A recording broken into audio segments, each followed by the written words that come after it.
नमस्कार, मेरा नाम है सुरेंद्र कुमार और एक बार पुनः आप सभी का दक्षिणा ई क्लासरूम पे बहुत बहुत स्वागत है। अपन बातें करने वाले हैं ART-04 हमारा रिवीजन 1 का last test JEE advance pattern, उसकी पेपर 1 से स्टार्ट करते हैं। ART-01 JEE advance pattern paper 2 है, दो पेपर है इसमें, पेपर 1 एंड पेपर 2। तो अपन पेपर 1 की पहले बात करते हैं। पेपर 1 का पहला सवाल एसी और एसी एंड कैपेसिटर को मिक्स करते हुए बनाया गया है। आइए देखते हैं क्या है पहला सवाल। आपको एक एलसी ऑसिलेटर है क्या, in the resonant frequency of LC circuit is. अच्छा भाई साहब, पहला सवाल अगर आप ध्यान से देखिएगा तो फ्रीक्वेंसी आती है आपकी 1/2 pi under root of LC। क्या आती है? 1/2 pi under root of LC है। अगर आप क्या कर रहे हैं, ERK वाला डाइलेक्ट्रिक, अगर मान लो K की वैल्यू आपको 4 दी हुई है तो C जो है, सो C आपका जो C डैश होगा, C आपका क्या होता है, K epsilon not A by D। पहले आपके पास K की वैल्यू 1 थी, लेकिन जब आप K की वैल्यू 4 डाल देंगे तो C डैश की वैल्यू 4 टाइम ऑफ C हो जाएगी। अगर आप 4 टाइम ऑफ C यहाँ पे करेंगे तो आपके पास जो F डैश आने वाला है 4 यहाँ 2 बार आ जाएगा, यानी पुराने वाला बट्टा 2 आ जाएगा। अरे यार 4C होगा, बाहर की तरफ 2 आ जाएगा ना, तो पुराने वाला अगर F0 था तो ये F0 डिवाइडेड बाई 2 आ जाएगा। ये आपको ऑप्शन 1 में दिखाई दे रहा है, इसको टिक करके आप आगे बढ़ सकते थे। अगर आप K को 4 टाइम करेंगे तो कैपेसिटेंस 4 टाइम हो जाएगा, और 4 टाइम होगा तो यहाँ पे बाहर आ जाएगा, यानी कि फ्रीक्वेंसी बाई 2 हो जाएगी। पहला सवाल बहुत ही आसान था। आइए आगे बढ़ते हैं सवाल नंबर 2 की तरफ। क्या है सवाल नंबर 2, जरा ध्यान से देखिए। सवाल नंबर 2 में आपके लिए एक सवाल है रेडिएशन का। क्या सवाल है यहाँ पे, सराउंडिंग का टेम्परेचर आपको दिया हुआ है T0 है, और यहाँ पे एक स्फीयर है अंदर की तरफ, और इसका टेम्परेचर हमेशा 2T0 रखा जाता है। सराउंडिंग का T0 है, और मान लीजिए इसका टेम्परेचर T हो गया है, ये रेडिएशन R है और ये रेडियस 2R है। तो इसका टेम्परेचर हमेशा 2T0 रखा जा रहा है, ऐसा सवाल में बोला जा रहा है। इसका मतलब क्या है, ये हीट को जो भी रेडिएट करेगा वो कौन एब्जॉर्ब करने वाला है, वो आपका बाहर वाला स्फीयर जिसका रेडियस 2R है, वो इसको एब्जॉर्ब कर देगा, और वो एब्जॉर्ब करके उतना ही आगे फेंक देगा। तभी तो उसका टेम्परेचर क्या रहने वाला है, कांस्टेंट रहने वाला है, क्योंकि हमें बातें कहां पूछी गई है, स्टेडी स्टेट में पूछा गया है। यानी जितना ये यहां से एब्जॉर्ब करेगा उतना ही वो फेंक देना चाहिए, और इसका पूरा एब्जॉर्ब कर लेगा, क्योंकि जो भी रेज आएगी वो ये एब्जॉर्ब कर लेगा। तो ये कितना रेडिएट करेगा अंदर वाला, E सिग्मा A, E की वैल्यू 1 ले लेंगे। सिग्मा A जो है, A आपके पास क्या आने वाला है, E सिग्मा A आपके पास 4 पाई R square, E sigma A 4 pi R square, E sigma A 4 मतलब आपका dq बाई dt होता है E सिग्मा A T की पावर 4 यानी कि 2T0 की पावर 4 है। अगर आप ध्यान से देखेंगे तो ये आपके लिए आता हुआ दिखाई दे जाएगा 4 पाई R स्क्वायर, और अच्छा भाई साहब बहुत बढ़िया, बहुत शानदार, 4 पाई R स्क्वायर और बहुत शानदार 2T0 की पावर 4, तो ये आपका 16 आ जाएगा। हाँ ठीक, 4 पाई R स्क्वायर एरिया हो गया, और 2T0 इसका टेम्परेचर है T0। इतना ये जो है रेडिएट करेगा, कौन वाला, अंदर वाला। ये अगर ये पूरा का पूरा जो है कौन एब्जॉर्ब करने वाला है, बाहर वाला, और फिर वो उसी को आगे ट्रांसफर कर देगा इतना ही, तो उसका टेम्परेचर क्या रहने वाला है, हमेशा कांस्टेंट रहेगा, या वही स्टेडी स्टेट की बात है। तो that must be equal to E sigma A, E की वैल्यू 1 ले रहे हैं, सिग्मा इंटू एरिया उसका कितना हो जाएगा, एरिया है उसका, ये है अंदर वाले ने जो फेंका है, बाहर वाले का एरिया कितना होगा, रेडिएट करते टाइम बाहर वाले का एरिया लेंगे, that must be equal to 1 into sigma into बाहर वाले का एरिया हो जाएगा 4 पाई 2R का स्क्वायर, और टेम्परेचर उसका कितना है, D की पावर 4 है। तो अगर आप ध्यान से देखिएगा तो 4 पाई से 4 पाई यहाँ पे उड़ जाएगा, सिग्मा से सिग्मा उड़ जाएगा, और R स्क्वायर से R स्क्वायर उड़ जाएगा। तो यहां से क्या आ रहा है आपका 16T0 की power 4 is equal to 4 R square से R स्क्वायर कट गया, 4T की पावर 4।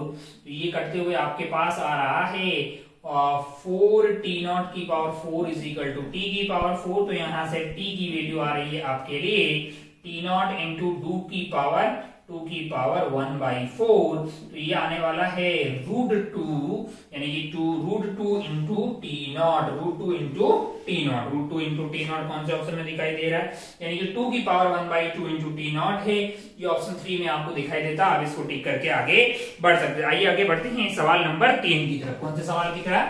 3 की तरफ। क्या है सवाल नंबर 3, जरा ध्यान से देखिए। सवाल नंबर 3 में एक कॉनकेव मिरर है आपके लिए। क्या है? एक कॉनकेव मिरर है और उसमें पानी वानी भर दिया है। तो बेसिकली यहाँ पे रखा हुआ है ऑब्जेक्ट आपके लिए, केला इस तरह का है। इसमें क्या भर दिया गया है? यहाँ पे पानी भर दिया गया। पानी भरने से एक लेंस बन गया है। यहाँ पे आपका ऑब्जेक्ट रखा हुआ है और ये वाली हाइट आपके लिए क्या है? h है। तो अगर आप ध्यान से देखें तो ये जो पूरा कॉम्बिनेशन है आपके पास, ये एक लेंस है प्लस आपके पीछे की तरफ क्या है? एक मिरर है। अगर आपको सिल्वरिंग ऑफ मिरर टाइप का ये कार्यक्रम हो जाएगा, ये ओवरऑल एक मिरर की तरह बिहेव करेगा। कैसे बिहेव करने वाला है? ओवरऑल एक मिरर की तरह बिहेव करने वाला है। मैंने कहा हाँ अच्छा भाई साहब बहुत बढ़िया। तो जो पावर आने वाली है net power, that is twice of power of lens plus, एक बार मिरर लाइट आएगी, एक बार लेंस से पास होकर टप्पा खा के वापस लेंस से जाएगी, twice of mirror power of lens plus power of आपका मिरर हो जाएगा। तो आपका जो F इक्विवेलेंट आने वाला है 1/F equivalent, 1/F equivalent is basically equal to minus of twice of power of lens, यानी कि फोकल लेंथ ऑफ लेंस आ जाएगा, प्लस 1/पावर of mirror, that is focal length of mirror आ गया भाई साहब। अच्छा बहुत बढ़िया। तो 1/F की वैल्यू आपके लिए क्या? लेंस की फोकल लेंथ कैसे निकालेंगे? मैंने कहा 1/F is equal to lens का म्यू माइनस 1 1/r/1/r2। तो एक तो इंफिनिटी हो गया है, एक r हो गया है, यानी कि 1/r आ गया है। तो ये वैल्यू आपके लिए म्यू की वैल्यू 4/3 दिया हुआ -1, और r की वैल्यू क्या दिया हुआ है आपके लिए? r की वैल्यू आपको दी हुई है 60। तो ये कार्यक्रम की कितना आ गया है? 1/3, यानी कि 1/180 सेंटीमीटर है ना। तो FL आपका आ गया है 180 सेंटीमीटर। मैंने कहा बहुत बढ़िया, बहुत शानदार। और उसी तरह से मिरर की फोकल लेंथ की बात करें, मिरर की, तो आपका R दिया हुआ है, यानी कि आने वाली है 30 सेंटीमीटर। तो अगर आप ध्यान से देखें तो 1/F यहाँ पे क्या आने वाली है? -2 डिवाइडेड बाई ये 180 सेंटीमीटर हो गया, और ये हो गया आपका 30 सेंटीमीटर। ये कट के कितना आ गया है? 90 आ गया है। ये 90 आ गया, तो ये कार्यक्रम आपका हो गया है -90 एलसीएम ले लीजिए। तो ये आपका हो गया है 1 + 3, यानी कि 4/90। F की वैल्यू आपके लिए क्या होने वाली है? F की वैल्यू आपके लिए यहां से हो जाएगी नेगेटिव, यानी कि ओवरऑल ये कॉनकेव मिरर की तरफ बिहेव कर रहा है।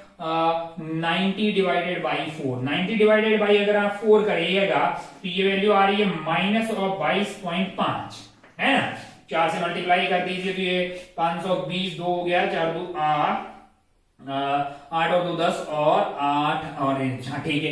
अब इतना फोकल लेंथ है, इसका ऑब्जेक्ट को कहां रखना चाहिए? 2F सेंटर पे, ताकि इमेज भी उसकी वापस जाके कहां बन जाए? वहीं पे बन जाए। ऐसा तभी हो सकता है जब ये O वाला पॉइंट क्या हो जाए? O वाला पॉइंट जो है वो सेंटर ऑफ कर्वेचर हो जाए, यानी कि ये H है वो किसके बराबर हो जाए? कैपिटल R के बराबर, यानी 2F के बराबर, यानी कि 2 × 22.5, यानी कि ये हो गई है 45 सेंटीमीटर। कितनी हो गई है? 45 सेंटीमीटर है। तो आप इसमें 45 सेंटीमीटर ऑप्शन 1 में था, इसको फिल करके आगे बढ़ सकते थे। एक आसान सवाल था, थोड़ी सी कैलकुलेशन आपको करनी थी सवाल नंबर 3 में। आगे बढ़ते हैं अपन सवाल नंबर 4 की तरफ। सवाल नंबर 4 की तरफ क्या है? सवाल नंबर 4 जरा ध्यान से देखिए। सवाल नंबर 4, टिक टिक टिक टिक टिक टिक टिक टिक टिक टिक। सवाल नंबर 4 में पीवी डायग्राम दिया हुआ है और आपसे वर्क पूछा। इतना लल्लू है, बताते हुए शर्म आ रही है। यहां से स्टार्ट हो गए, आप ऐसे जाके ऐसे गए हो गए, और क्या पूछा है आपसे? वर्क पूछा है ना। तो बेसिकली ये आपका P है और ये आपका V है। मतलब ये एरिया निकालना है आपको। कौन सा निकालना है? ये वाला एरिया निकालना है। मैंने कहा टोटल में से इसको घटा दे, टोटल में से इस एरिया को घटा दे, तू इस एरिया को घटा दे, टोटल क्या होगा? मैंने कहा ये आपको V0 दिया हुआ है, और ये कितना दिया हुआ है? 3V0 है, और यहाँ P0 है, और यहाँ 2P0 है। तो अगर आप ध्यान से देखें तो ये वाली हाइट आपकी आ गई है 2P0, और ये वाली लेंथ आ गई है 2V0, 3V0 - V0। Total area हो गया आपका 4P0 V0, और उसमें से ये वाला एरिया हो जाएगा V0 P0, यानी कि -P0 V0 घटा दीजिए, आंसर आएगा 3P0 V0। कहीं दिखाई दे रहा है? 3P0 V0 जो है मतलब एरिया निकालना भैया, भैया आपको तो ऑप्शन नंबर थर्ड में दिखाई देगा, वर्कडन बाय द गेज। आप इसको टिक करके आगे बढ़ सकते हैं। लल्लू सवाल है बताते हुए शर्म आ रही है। सिमिलरली जो है 4 की तरह ही 5 सवाल भी बताते हुए शर्म आएगी, वैसा ही है। एंगुलर मोमेंटम कंजर्वेशन पे बेस्ड है। किस पे बेस्ड है? एंगुलर मोमेंटम कंजर्वेशन पे। एक डिस्क है, इसका मास मान लीजिए कैपिटल एम है और रेडियस आर है, और ये पहले ओमेगा नॉट से घूम रही थी। कैसे घूम रही थी?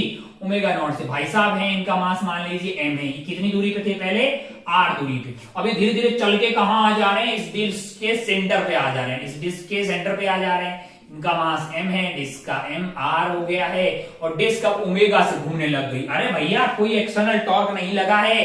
किसके अबाउट? हिंज के अबाउट। तो हिंज के अबाउट कोई Li इज इक्वल टू क्या कर देंगे? L final. पहले I की वैल्यू क्या हो जाएगी? मैंने कहा mr² जो डिस्क का हो गया, plus small m into r²। किसका आ गया है? बालक का। ये लोग ओमेगा नॉट से घूम रहे थे, अब बालक तो इसके एक्सिस के अलॉन्ग ही आ गया, बालक का 0 हो गया, डिस्क का तो mr² ही रहने वाला है, इंटू आपका ओमेगा आ जाएगा। हर आइटम दिया हुआ है, हर चीज दी हुई है। कैपिटल M यानी कि इस डिस्क का मास, रेडियस, भाई साहब का मास, रेडियस, ओमेगा नॉट। तो क्या सॉल्व करके ओमेगा आ जाएगा? मैंने कहा बिल्कुल। जब आप इसको सॉल्व करेंगे तो ओमेगा की वैल्यू आ रही है 2.8 रेडियन पर second. Basically angular momentum conservation पे बेस्ड था ये वाला सवाल। आइए बढ़ते हैं आगे 6th वाले सवाल पे। कौन से सवाल पे? 6th वाले सवाल पे। 5 के बाद आगे बढ़ते हैं 6 वाले सवाल पे। क्या है 6 वाला सवाल? जरा ध्यान से देखिए। 6, अब जरा ध्यान से देखिए क्या है 6 वाला सवाल। 6 वाले सवाल में आपको जो है पहली रेजोनेंस हो रही है, L1 आपको दिया है, L2 आपको दिया है।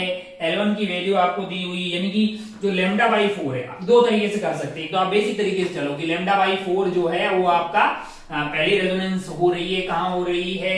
यहाँ ये ऐसा होगा, और नेक्स्ट क्या हो जाएगा? नेक्स्ट आपके लिए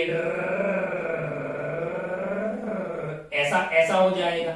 ये आपको L1 दिया है और ये आपको L2 दिया है। एक λ/4 है और एक 3 λ/4 है, और बेसिकली आपके पास ये E हो जाएगा, क्योंकि यहाँ तो होता नहीं है, थोड़ा ऊपर की तरफ होता है। तो आसान भाषा में बात करें तो ये आपको जो λ/4 दिया है, ये लेंथ L1 0.1 प्लस E दिया है, और 3 λ/4 जो है वो कितनी लेंथ दी है भाई? सेकेंड वाली लेंथ दी है 0.35 प्लस E आ जाएगा। ये इक्वेशन 1 है, ये इक्वेशन 2 है। सॉल्व करके E निकाल दे। बाकी आप L1 और L2 दो लेंथ दी हो तो E की वैल्यू अपने पहले ही सॉल्व करके निकाल रखी होती है, ये आता है E is equal to L2 minus 3L1 divided by 2 है। तो आप यहां से एक सॉल्व कर लें, या फिर L2 आपको दिया हुआ है 0.35 माइनस 3 इंटू 0.1 डिवाइडेड बाई 2 है, तो ये आपका आ गया 0.5 डिवाइडेड बाई 2, ये आ जाएगा 0.0025। तो 0.025 है ना। चलिए भाई साहब बहुत बढ़िया, बहुत शानदार।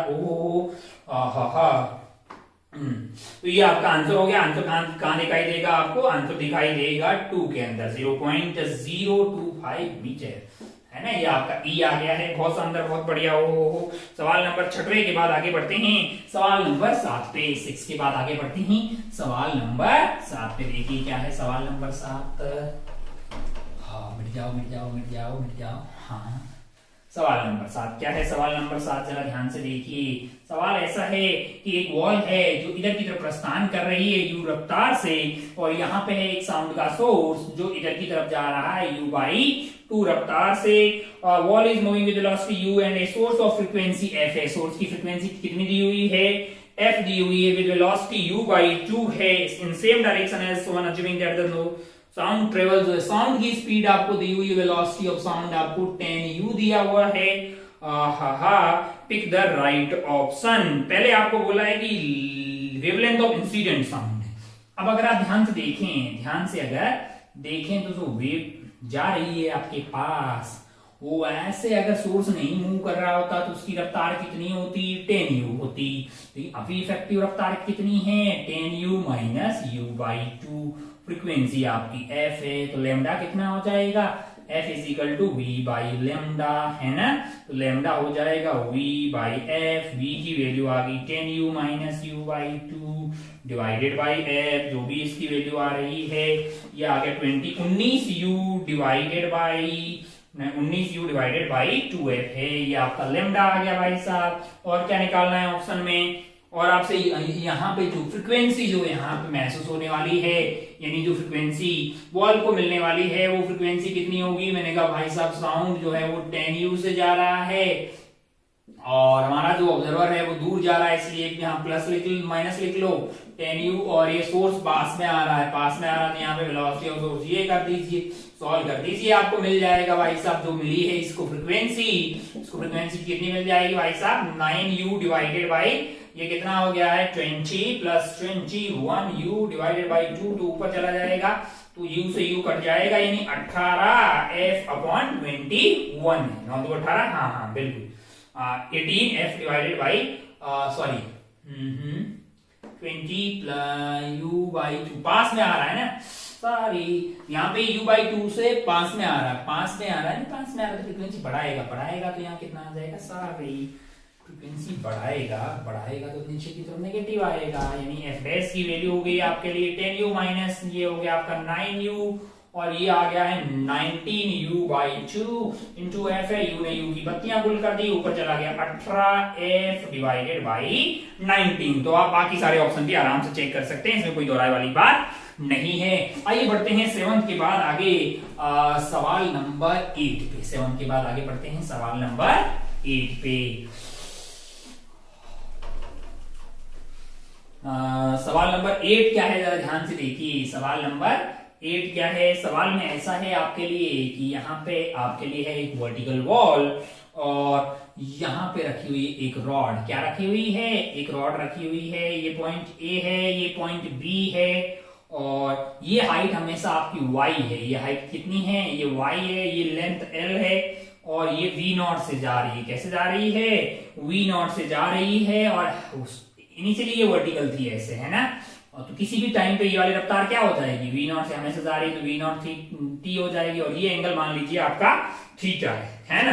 The component of velocity of b, the component of velocity of b along the length of the rod as a function of time t। मैंने कहा भैया along the rod आपके पास रफ्तार सेम होना चाहिए, ये एंगल अगर आपका थीटा है तो ये एंगल आपका 90 माइनस थीटा होगा, vb cos 90 माइनस थीटा हो जाएगा sin theta, that must be equal to ये एंगल आपका थीटा हो गया है v0 cos थीटा। ये आपका कंपोनेंट होगा वो v0 cos थीटा के बराबर आ जाएगा। v0 और cos थीटा कैसे ले सकते हैं अपन?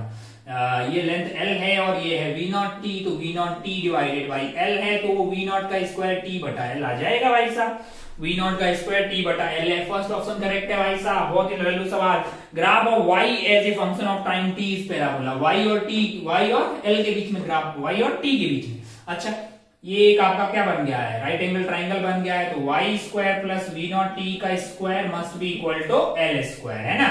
जरा ध्यान से देखिएगा, इस आइटम को क्या लिख सकते हैं? y और t, y square plus t square upon v0 का स्क्वायर, है ना लाला, 1 अपॉन v0 का स्क्वायर कर दीजिए is equal to l square. तो ये क्या बन गया है? y square by l square plus t square, और l को नीचे ले आए अपन, कैसे ले आए? नीचे ले आए, तो l बाई v0 का स्क्वायर बन गया, दैट इज इक्वल टू 1। हमको तो ये एलिप्स बनता हुआ दिखाई दे रहा, हमको तो ये इलिप्स बनता हुआ दिखाई दे रहा है, इलिप्स बन रहा है, पैराबोला नहीं है भाई साहब। सेकंड गलत हो गया।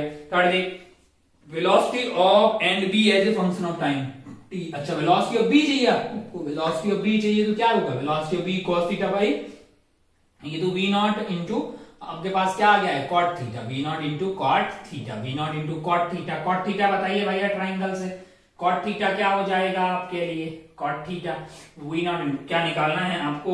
Velocity b as a function of cot theta. cot theta आपका पास हो जाएगा v0 divided by t divided by y, है ना। चलिए, v0 इंटू v0 लेंथ हो गया, तो ये v0 का स्क्वायर t बाई y आ गया यार, cot थीटा जो लिखना है ना, तो ये y डिवाइडेड बाई ये आ जाएगा, तो ये v0 था, v0 into cot theta, v0 into v0 t divided by y, v0 t into y। हाँ, ये भी सही है भैया, थर्ड तो सही है लाला। बोल रहा है फोर्थ वाला graph of y as a function of time t is ellipse, मैंने कहा ये भी सही है विचार। आगे बढ़िए, सेकंड गलत हो गया, 1 3 4 करेक्ट हो गया। आइए आगे बढ़ते हैं सवाल नंबर 9 पे, सवाल नंबर 9 पे। 8 के बाद आगे बढ़ते हैं सवाल नंबर 9 की तरफ।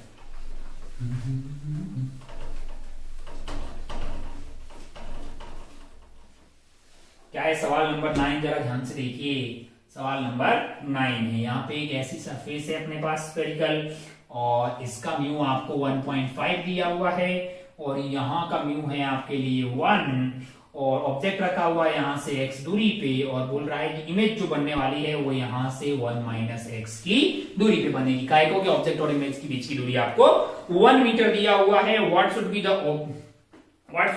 Be the object distance x so that the distance between object and image is this। अगर आप ध्यान से देखें तो इसमें कोई दोहराए वाली बात नहीं है, यही लगेगा भाई साहब वो μ2 माइनस μ1 डिवाइडेड बाई r है। तो ये जैसे आ रही है ये डायरेक्शन अपनी पॉजिटिव हो गई, μ2 आपके लिए 1.5 है डिवाइडेड बाई v की वैल्यू है 1 माइनस x माइनस और μ1 इज 1, x की वैल्यू है आपके लिए माइनस x, विच साइन डालना होता है इसमें μ2 minus μ1 that is 1 divided by r।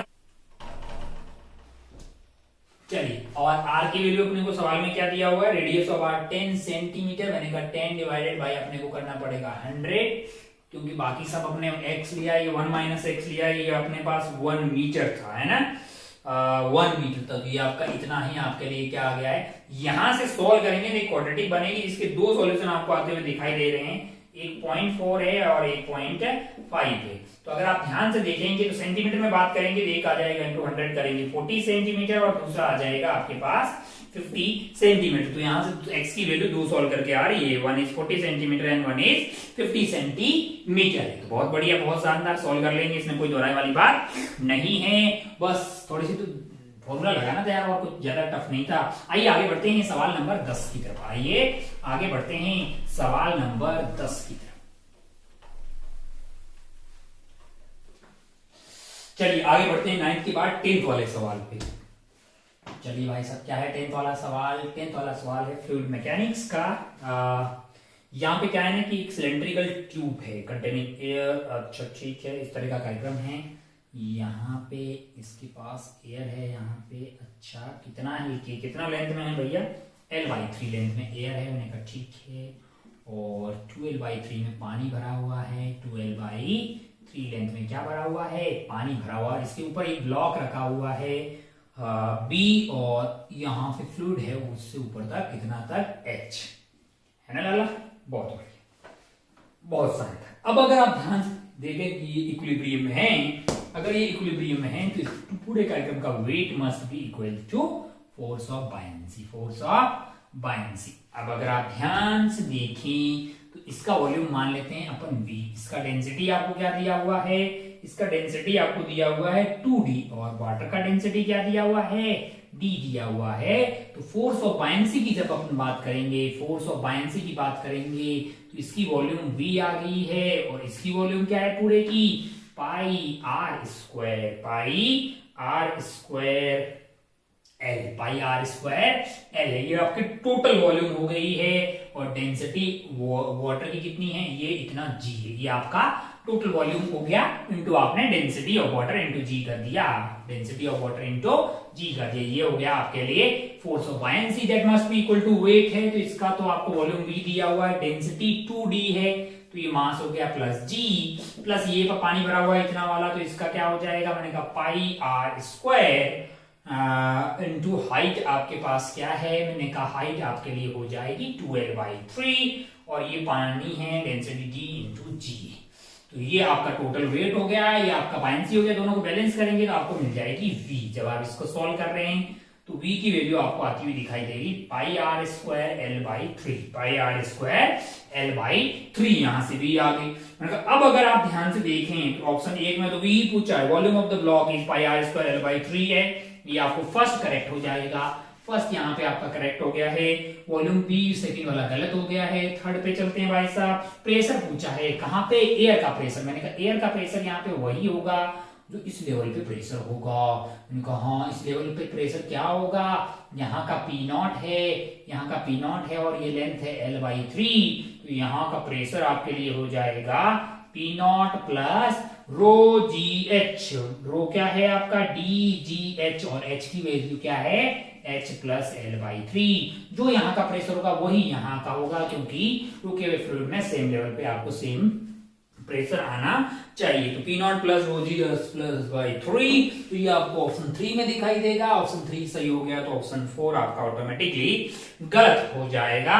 तो बहुत बढ़िया, बहुत शानदार, एक लल्लू सवाल था। आगे बढ़ते हैं सवाल नंबर 11 की तरफ। कौन से सवाल की तरफ?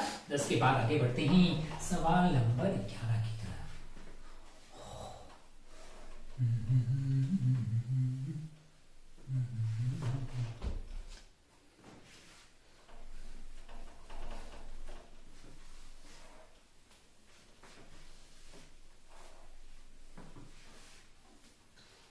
सवाल नंबर 11 क्या है? सवाल नंबर 11 जरा ध्यान से देखिए।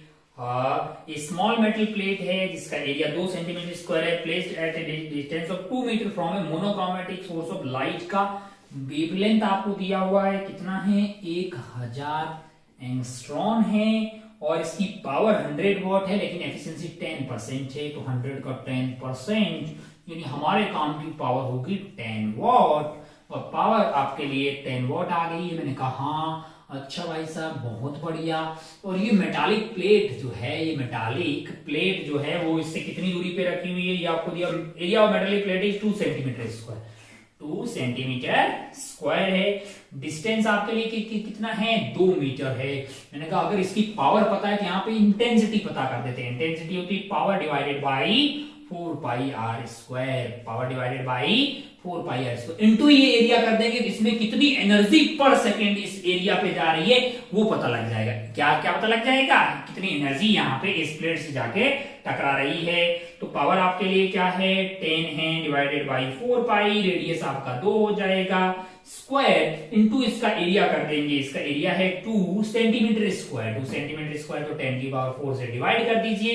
इतना एनर्जी पर सेकंड में यहां पे आ रहा है, और हर एक फोटोन की एनर्जी कितनी है? इन वेवलेंथ कितनी है? 1000 एंगस्ट्रॉन है, तो एनर्जी हो जाएगी 12400 divided by lambda in angstrom, यानी कि 1000 से आपने डिवाइड कर दिया है, तो ये आपके लिए आ रहा है 10 से डिवाइड करेंगे 12.4 इलेक्ट्रॉन वोल्ट। क्या आ रहा है? हर एक फोटोन की एनर्जी है 12.4 इलेक्ट्रॉन वोल्ट, तो इतनी टोटल एनर्जी आ रही पर सेकेंड। तो कितने फोटोन आ रहे होंगे? अरे भैया, हर एक फोटोन की एनर्जी इतनी है, तो डिवाइडेड बाई ये कर देते हैं 12.4 इलेक्ट्रॉन वोल्ट। मैंने कहा 12.4 इलेक्ट्रॉन वोल्ट है, तो 1.6 इंटू 10 की पावर माइनस 19 से मल्टीप्लाई करेंगे, तो ये कार्यक्रम किसमें बदल जाएगा? जूल में। इतने नंबर ऑफ फोटोन जो है इससे आके टकरा रहे होंगे। किससे? ये टोटल एनर्जी पर सेकेंड है, ये एक फोटोन की एनर्जी है, इतने नंबर ऑफ फोटोन आपके पास आ जाएंगे। इतने नंबर ऑफ फोटोन क्या होगा? इससे जाके टकरा रहे हैं। बहुत बढ़िया भाई साहब, बहुत शानदार। अब अगर ध्यान से देखें तो 10 की पावर 6 फोटोन अगर आ रहे हो तो उसके करस्पॉन्डिंग एक इलेक्ट्रॉन इजेक्ट हो रहा है, यानी कि जो भी ये एन आया है इसको डिवाइडेड बाई 10 की पावर 6 करेंगे तो इतने नंबर ऑफ इलेक्ट्रॉन इजेक्ट होंगे, इतने नंबर ऑफ इलेक्ट्रॉन इजेक्ट होंगे हर सेकंड में। और टोटल चार्ज जो इजेक्ट होने वाला वो ई है 1 सेकंड में, तो यही आपका सैचुरेशन करंट नहीं आ जाएगा? n अपॉन 10 की power 6 into E divided by 1। अरे भाई, हर एक का चार्ज ई है, इतने इलेक्ट्रॉन निकले हैं 1 सेकंड में, तो यही आपके लिए क्या हो जाएगा? सैचुरेशन करंट हो जाएगा। जब आप इसको कैलकुलेट कर रहे हैं तो ये वैल्यू जो सैचुरेशन करंट है, ये वैल्यू आती है आपके लिए 3.2 इंटू 10 की पावर माइनस 12 एम्पियर, है ना लाला? और हर एक फोटोन की एनर्जी कितनी है? 12.4 इलेक्ट्रॉन वोल्ट है। और ये जो सरफेस है इसका फाई कितना दिया हुआ है आपको? फाई आपको दिया हुआ है 10 इलेक्ट्रॉन वोल्ट। तो जो मैक्सिमम काइनेटिक एनर्जी वाला इलेक्ट्रॉन आ सकता है वो है आपका 12.4 माइनस 10, यानी कि 2.4 इलेक्ट्रॉन वोल्ट की एनर्जी वाला। 2.4 इलेक्ट्रॉन वोल्ट की मैक्सिमम काइनेटिक एनर्जी हो सकती है फोटो इलेक्ट्रॉन की। सैचुरेशन करंट आपको 2 में दिखाई दे रहा है, तो 1 is correct, 2 is also correct, C गलत हो गया है और डी भी गलत हो गया है, यानी 3 एंड 4 जो है ये दोनों गलत है, 1 एंड 2 करेक्ट हो गया है। तो बहुत बढ़िया भाई साहब, आइए आगे बढ़ते हैं सवाल नंबर 12 की तरफ। 11 के बाद आगे बढ़ते हैं भाई साहब सवाल नंबर 12 की तरफ। देखिए क्या है सवाल नंबर 12।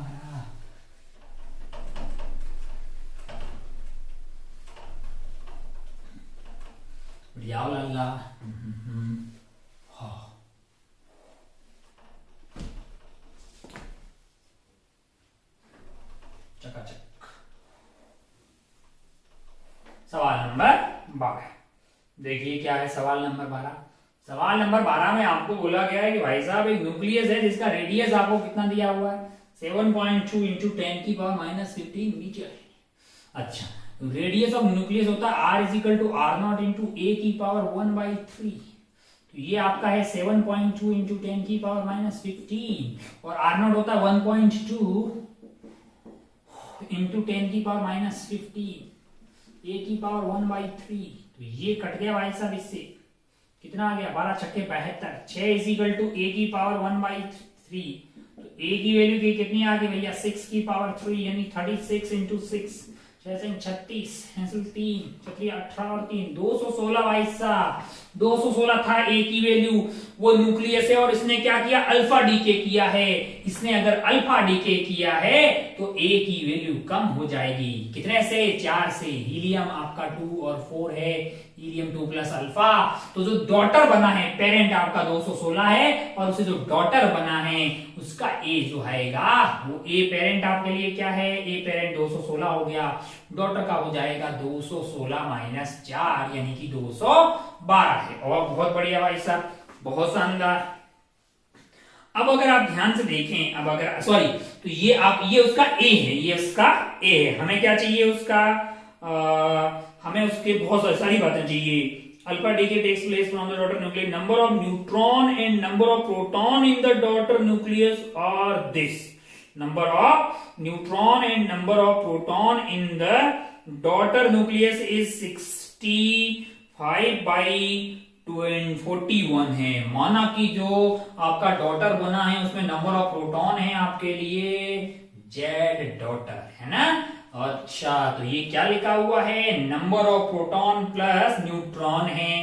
टोटल आपका 212 आना चाहिए, यानी 212 माइनस जेड कर देंगे तो न्यूट्रॉन मिल जाएगा divided by number of proton का ये रेशियो जो है डॉटर के लिए कितना दिया हुआ है भैया आपको 65 डिवाइडेड बाई 41 है ना। तो यहां से अगर आप सॉल्व करेंगे तो जेड की वैल्यू जो आ रही है जेड की जो वैल्यू आ रही है वो है 82। क्या है 82। डॉटर आपका जो है जेड है उसका कितना आ गया डॉटर का जेड है यानी जो इससे टूट के बना होगा, किससे इससे बना होगा। तो 212 पे ये पहुंच गया है और जेड इसका आ रहा है 82। तो पेरेंट वाले का कितना होगा 82 प्लस 2 यानी 84 रहा होगा। जेड पेरेंट आपके लिए कितना हो गया होगा 84 हो गया होगा। तो अब सब पता लग गया है भैया। Parent nucleus is 84 PO. मैंने कहा बिल्कुल सही, पहला ऑप्शन करेक्ट है, पहला ऑप्शन करेक्ट है। Daughter nucleus is 82 PV. मैंने कहा ठीक है, बिल्कुल सही है। Third is mass number of daughter nucleus is 216।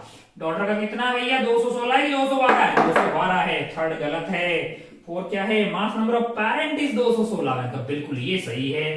तो 4 ऑप्शन आपका सही हो गया है। 1 2 एंड 4 सही है, थर्ड गलत हो गया। आइए आगे बढ़ते हैं सवाल नंबर 13 की तरफ। कौन से सवाल की तरफ 13 वाले सवाल की तरफ। बढ़िया हो लाला। सवाल नंबर 13। सवाल नंबर 13 क्या है सवाल नंबर 13 जरा ध्यान से देखिए। पेन का गिर रहा है। सवाल नंबर 13। सवाल नंबर 13 क्या है जरा ध्यान से देखिए। सवाल नंबर 13 है आपके लिए स्प्रिंग है और जिसकी नेचुरल लेंथ है उससे 45 सेंटीमीटर है और अगर वो कितना नीचे आया है 45 से 20 जब ये दूरी वाली होगी तो 25 सेंटीमीटर नीचे आया है। यानी कि यहाँ पे आपको कार्यक्रम ऐसा दिया हुआ है ओ हो यहाँ पे ये है ना। तो ये दूरी आपके लिए यहाँ पे आ गई है 15 सेंटीमीटर। यहाँ पे जहां पे ये के एक्स नॉट किसके बराबर हुआ होगा mg के बराबर हुआ होगा। ये दूरी आपको कितना दिया हुआ है 20 सेंटीमीटर। यानी कि यहां से यहां तक ये एम्पलीट्यूड हो गया है आपके लिए 5 सेंटीमीटर है ना लाला। ओ हो और पहले यहां से लेके यहां तक की दूरी कितनी थी आपके लिए 45 सेंटीमीटर 45 सेंटीमीटर। मैंने कहा अच्छा ऐसा बहुत बढ़िया बहुत शानदार। नेचुरल लेंथ की कितनी थी नेचुरल लेंथ से यहां तक आने में अब ये आपके पास कितनी है मैंने कहा ये 20 है और पहले ये कितनी हुआ करती थी 45 है। तो ये वाली कितनी रही होगी 25 सेंटीमीटर नीचे आई होगी। तब के एक्स नॉट किसके बराबर हुआ होगा mg के बराबर। तो पहले के x नॉट पता कर लेते हैं, पहले के x नॉट पता कर लेते हैं। k x not must be equal to mg। हो तो k की वैल्यू मिल जाएगी यहाँ पे। m आपको कितना दिया हुआ है 180 ग्राम, स्मॉल मास हो 180 ग्राम, 180 डिवाइडेड बाई 1000। g की वैल्यू 10 आ गई है।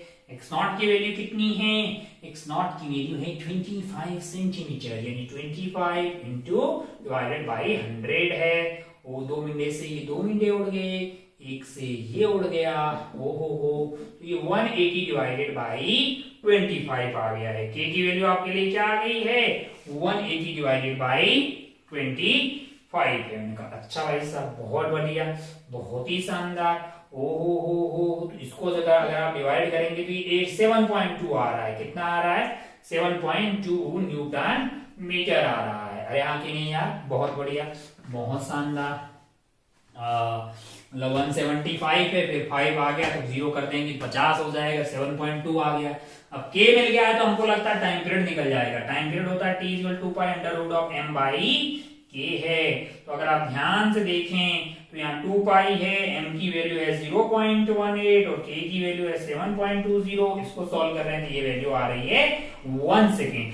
अब आपसे सवाल पूछा है कि एट विच टाइम, मतलब नीचे खींचने के बाद eight which time it is first at 25 centimetre from the ground है, 25 सेंटीमीटर फ्रॉम द ग्राउंड है, 25 सेंटीमीटर फ्रॉम द ग्राउंड है। तो अभी ये कहाँ है इस एक्सट्रीम पोजीशन पे है और ये 15 है। जब ये ऊपर चला जाएगा मीन पोजीशन पे तो ये 20 हो जाएगा, थोड़ा और ऊपर जाएगा तो ये 25 हो जाएगा। यानी ये अगर A है, ये वाला पॉइंट क्या है, ये वाला पॉइंट अभी जहां है ये आपका अगर ध्यान से देखें ये इसका मेन पोजीशन है। मेन पोजीशन से कितना नीचे है 5 नीचे है, इसको 5 ऊपर जाना पड़ेगा ताकि 10 और ये 15 25 हो जाएगा। यानी A से लेके -A तक जाने में कितना टाइम लगता है कैपिटल T/2 लग जाएगा, यानी 1/2 यानी कि 0.5 सेकेंड। 0.5 सेकेंड यानी कि आपका आंसर होगा 0.5। बहुत बढ़िया,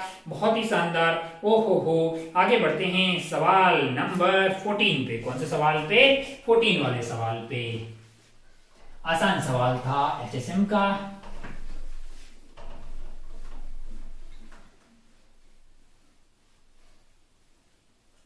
चलिए भाई सवाल नंबर 14 क्या है। सवाल नंबर 14 जरा ध्यान से देखिए। सवाल number 14, find the quantum number n corresponding to exciting state of helium plus ion if the transition to the ground state that ion emits 2 photon of successive wavelength lambda 1 and lambda 2 आपको कितने दिए हुए हैं 1026.7 angstrom और दूसरा जो transition हो रहा है वो 304 एंगस्ट्रॉन का। और आर की वैल्यू दी हुई है। मैंने कहा बहुत बढ़िया, बहुत शानदार। तो जो एनर्जी आएगी 1 से लेके अगर आप n तक 2 फोटोन को रिलीज करके जा रहे हैं तो वो एनर्जी टोटल जो है आपको क्या मिलने वाली है, वो टोटल एनर्जी आपके लिए सेम होनी चाहिए। ये प्लस ये इज इक्वल टू यहां से लेके यहां तक का। तो एनर्जी को आप क्या लिख सकते हैं Sc/λ1 plus Sc/λ2 that must be equal to RZ²।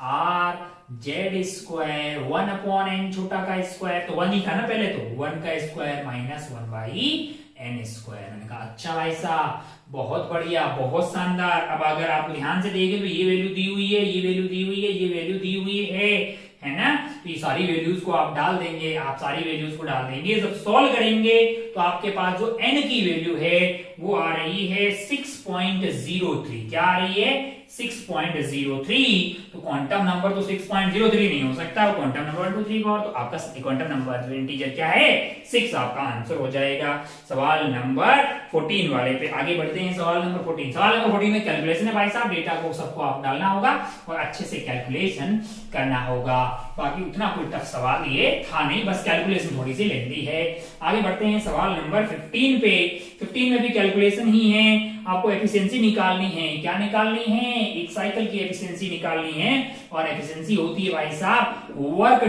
Done by heat supplied. कितनी हीट आपने सप्लाई की है, रिलीज नहीं, कितनी हीट आपने सिस्टम को सप्लाई की है। तो कार्यक्रम कुछ ऐसा है, जरा ध्यान से देखिए। ये एक्सिस पे आपके पास P है, ये एक्सिस पे आपके पास V है। आप जा रहे हैं A से B की तरफ। आप कहाँ जा रहे हैं? A से B की तरफ। फिर आप जा रहे हैं B से C की तरफ, और फिर आप जा रहे हैं C से A की तरफ, है ना। और यहाँ पे आपको दिया हुआ है, ये है 10 की पावर 5, और ये है आपके लिए 2 इंटू 10 की पावर 5, 2 इंटू 10 की पावर 5। अच्छा ऐसा, बहुत बढ़िया, बहुत शानदार। हो और ये आपका वॉल्यूम है, यहाँ पे नहीं, यहाँ टेम्परेचर है। यहाँ पे आपको क्या दिया हुआ है? टेम्परेचर दिया हुआ है। और ये आपका 300 के है, और ये आपका है 600 के। तो अल्टीमेटली आपको टोटल वर्क डन निकालना है और हीट सप्लाई निकालनी।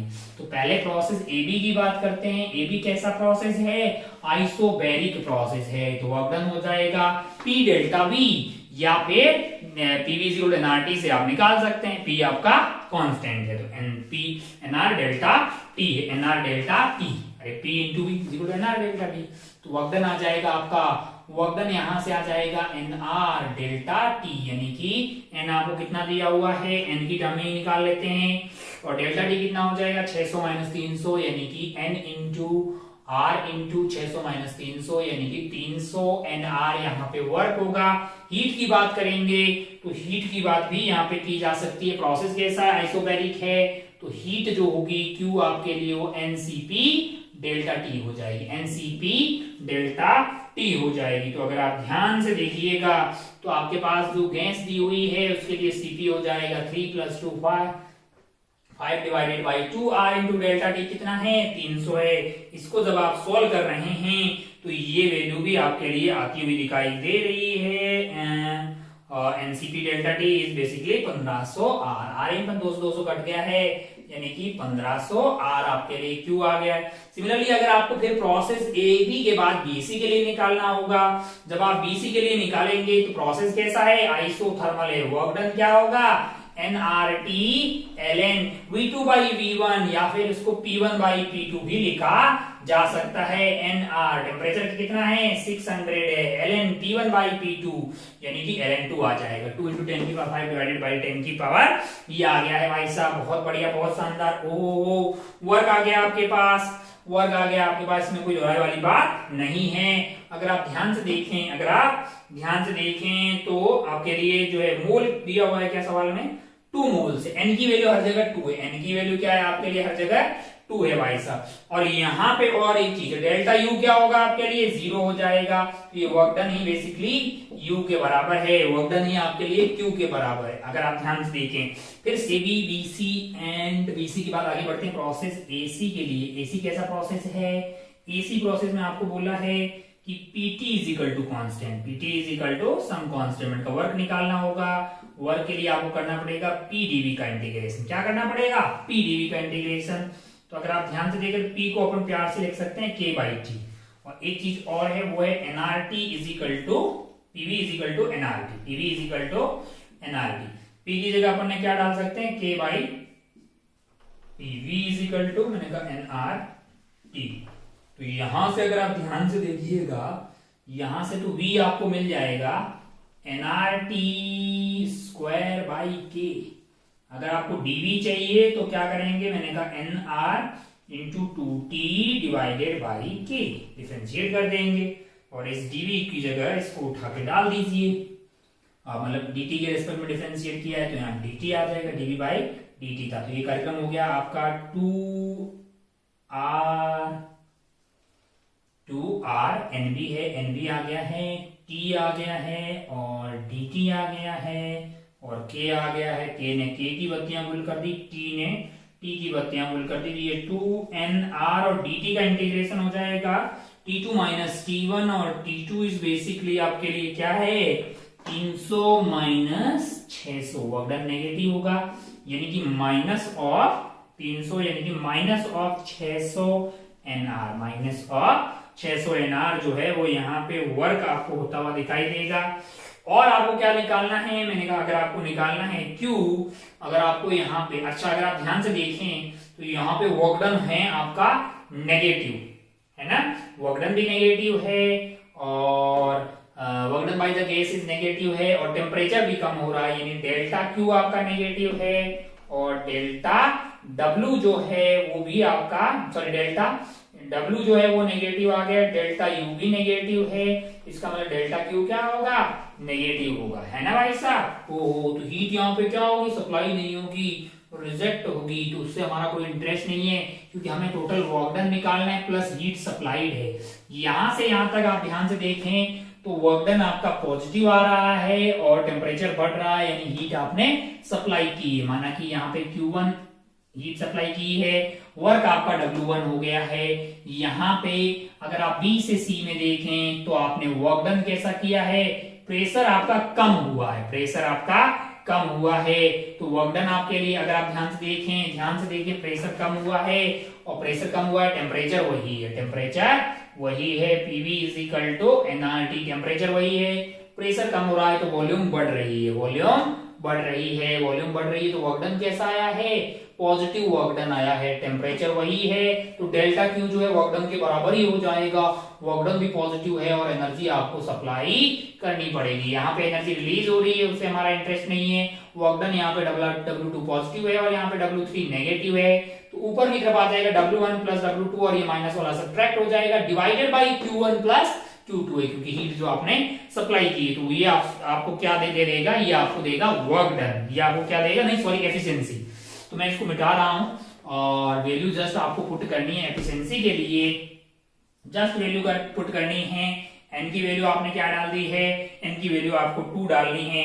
जब आप ये देखेंगे पहला वर्क डन आपको 600 आर आता हुआ दिखाई देगा, कहां से, मैंने कहा यहाँ 2 डाल दीजिए, 600 आर आ जाएगा। दूसरा आपके लिए जो था वो वर्क डन यहाँ पे है एन आर, एन की वैल्यू 2 डाल दीजिए, 1200 प्लस का आ जाएगा 1200 एन ln2 और तीसरा वर्क डन नेगेटिव आएगा, यहाँ पे अगर आप एन को 2 डाल दीजिए, यानी कि माइनस ऑफ 1200 आर है, डिवाइडेड बाय हीट पहला और दूसरा वाला, पहला वाला हीट 1500 आर आ रहा है, क्या आ रहा है 1500 आर, और दूसरा वाला हीट जो है वो वर्क के बराबर ही आएगा, work done is equal delta Q, यानी कि ये ln वाला सेम ही आ जाएगा, कितना 1200 ln2।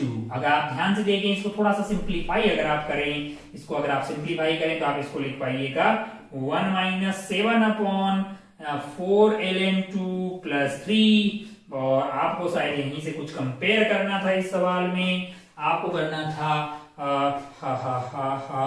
24 ln2 प्लस 5, ऊपर की तरफ क्या आ रहा है आपके लिए,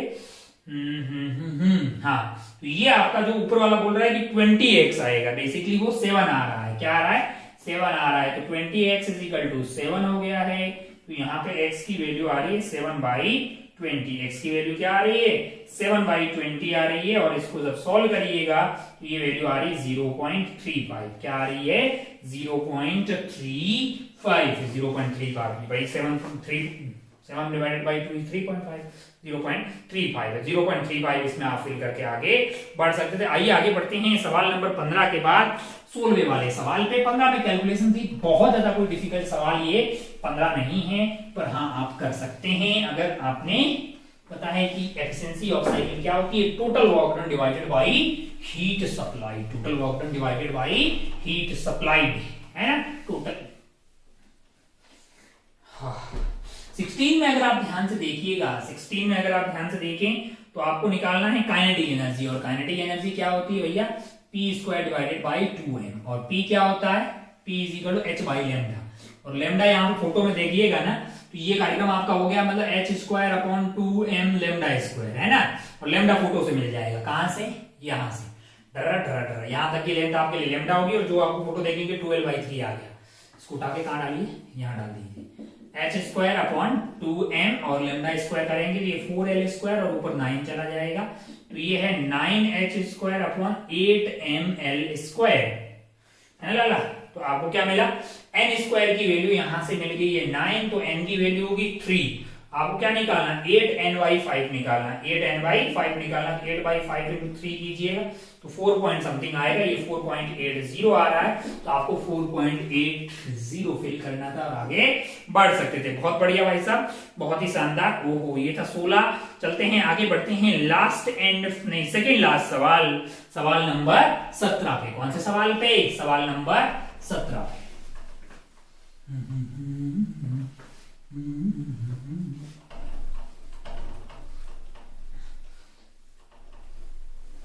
सवाल नंबर 17 देखिए जरा ध्यान से, सवाल नंबर 17, सवाल नंबर 17। चल जाओ भाई, चल जाओ यार, चल जाओ। चलिए देखिए सवाल नंबर 17 क्या है। सवाल नंबर 17 जरा ध्यान से देखिए। ओपन ऑर्गन पाइप है, वाइब्रेटिंग इन 5th ओवरटोन है। ओवरटोन कौन सा है, 5th है। मैंने कहा अच्छा भाई साहब, ओपन है, ओपन है, बहुत बढ़िया, ऐसा है, ओके। यानी कि फ्रीक्वेंसी इसकी वेरी करने वाली है, n/2L into velocity of sound, है ना। n तो यहाँ पे क्या हो जाएगा, हार्मोनिक हो जाएगा, और n-1 तो यहाँ पे क्या हो जाएगा, ओवरटोन हो जाएगा। इनका बहुत बढ़िया बोल रहा है, बोल अच्छा। यहाँ पे डिस्प्लेसमेंट का एंटी नोड होगा, प्रेशर का क्या बनने वाला है, नोड बनने वाला है। तो अगर आप प्रेशर का देखेंगे तो ऐसा बनता हुआ आपको डर डर दिखाई देगा। यहाँ पे मैक्सिमम प्रेशर हो जाएगा आपका डेल्टा पी नॉट, और यहाँ पे हो जाएगा माइनस डेल्टा पी नॉट। अच्छा, अब बोल रहा है कि जहां पे प्रेशर एम्पलीट्यूड 1/√2 टाइम है, ऐसे बिंदुओं के बीच की दूरी 25 सेंटीमीटर। तो बीच में कहीं यहाँ पे डेल्टा पी नॉट बाई √2 हो जाएगा, यहाँ पे डेल्टा पी नॉट माइनस √2 हो जाएगा। ऐसे बिंदु जो है ना, एक यहाँ पे होगा, फिर यहाँ पे और यहाँ पे, ये दूरी कितनी है, 25। ये भी बोल रहा है 25, ये भी बोल रहा है 25 है, फिर यहाँ पे होगा, ये भी कितना हो गया है, 25 हो गया। अब आप ध्यान से देखिएगा, तो ये बिंदु से लेके ये बिंदु के बीच की दूरी तो लेमडा होगी भैया। अगर ये लेमडा होगी तो लेमडा की वैल्यू यहां से क्या आ गई है, 100 सेंटीमीटर में दिया ना सारा, लेमडा की वैल्यू आ गई 100 सेंटीमीटर। और अब आपको क्या बोला गया है भैया, आपको बोला गया है कि कौन सा हार्मोनिक है आपके लिए, आपके लिए है harmonic open organ in 5th harmonic. कौन सा हार्मोनिक है, 5th हार्मोनिक है। मैंने कहा अच्छा भाई साहब, सॉरी हार्मोनिक नहीं, ओवरटोन 5th है ना। ओवरटोन आपके लिए क्या आने वाला है, 5th आने वाला है, यानी कि फ्रीक्वेंसी आपकी हो जाएगी Vs/2L माइनस n आने वाला है। अच्छा भाई साहब, बहुत बढ़िया, बहुत शानदार। तो अगर आपके पास 5th यानी कि n-1 आपके पास 5th है, तो n की वैल्यू क्या है, 6 है, यानी ये लेमडा होता है, v बाई लेमडा। लेमडा की वैल्यू आपके लिए 2L/n हो गई, n की वैल्यू 6 है, n की वैल्यू 6 का मतलब 6 हार्मोनिक और 5th ओवरटोन है। तो यहां से ये कट गया भाई साहब 3 बार, है ना लाला। ओहो, L is equal to 3 lambda, L is equal to 3 lambda भाई साहब, बहुत बढ़िया, बहुत शानदार। ओहो, आपको क्या निकालना है, find the length of the organ pipe है, 3 लेमडा होगी भैया, 3 इंटू 100, 300 सेंटीमीटर डिवाइडेड बाई 100 कर दीजिए, 3 मीटर हो जाएगा। मीटर में आंसर फिल करना है, इन मीटर है तो आंसर आपके लिए क्या आ जाएगा, 3 आ जाएगा भाई साहब। इसके साथ ही सेकंड लास्ट वाला सवाल यहाँ होता है खत्म। आइए बढ़ते हैं लास्ट एंड फाइनल सवाल, सवाल नंबर 18 की तरफ। मिट जाओ लाला, टक टक टक टक टक टक टक टक, मिट जाओ मिट जाओ मिट जाओ मिट जाओ मिट जाओ। 17 के बाद आगे बढ़ते हैं सवाल नंबर 18 की तरफ। क्या है सवाल नंबर 18, जरा ध्यान से देखिए। सवाल नंबर 18 है, a pop gun consist of a tube of 25 centimetre long closed at one end by a cork and at the other end by a tightly fixed piston है। अगर आप ध्यान से देखें तो कार्यक्रम कुछ इस तरह का है, यहाँ पे कॉर्क लगी हुई है और एक तरफ पिस्टन फिक्स है। Pop gun consist of tube 25 centimetre closed eight one and by a cork and other end by a tightly fixed piston है। piston is slowly when the pressure rises to 1/2 of the time of the atmospheric pressure। अच्छा भाई साहब, बहुत बढ़िया। How on the atmospheric pressure cord is violently flown down, minimum possible frequency of the pop is caused by। मैंने कहा अच्छा भाई साहब, बहुत बढ़िया, बहुत ही शानदार। अब अगर आप ध्यान से देखें तो ये जो पिस्टन है ये मूव कर रही है, पिस्टन यहाँ पे मूव कर रही है और धीरे धीरे इसको अंदर की तरफ पिस्टन अगर इसे धकेलती रहेगी। पहले का प्रेशर P0 था, तो मान लीजिए कि लेंथ आपकी कितनी थी, लेंथ आपकी 25 सेंटीमीटर थी। फिर मान लो कि ये पिस्टन आपकी यहां तक आ गई है, टक टक टक टक। अब यहाँ पे जो है क्या हुआ है, ये लंबाई घटती घटती कितनी हो गई है भैया, the piston is pushed slowly in when the pressure is raises to 1/2 the corresponding। मान लो प्रेशर पहले P नॉट था, अब कितना हो गया है, एटमॉस्फेयर 1.5 टाइप ऑफ दी, यानी कि 3P0/2 हो गया है। अच्छा भाई साहब, बहुत बढ़िया, बहुत शानदार। तो हम लोग तो ये लेंथ पता कर सकते हैं ना, इनका बिल्कुल ये पता की जा सकती है, क्योंकि भाई साहब ये प्रोसेस कैसा होने वाला है, आइसोथर्मल होने वाला है, यानी P1V1 is equal to P2V2 है, और वॉल्यूम को आप क्या लिखेंगे, L इंटू ए है, तो ये P into L1 is equal to, क्योंकि A तो कट जाएगा दोनों साइड से, P2L2 होने वाला है। P0 into 25 centimetre must be equal to, कितना प्रेशर हो गया, 3P0/2 इंटू लेंथ आपका L हो गया है। P0 ने P0 की बत्तियां गुल की, L की वैल्यू आ रही है 50/3 सेंटीमीटर। L की वैल्यू क्या आ रही है, 50/3 सेंटीमीटर। L की वैल्यू आ गई 50/3। अब क्या हो गया है,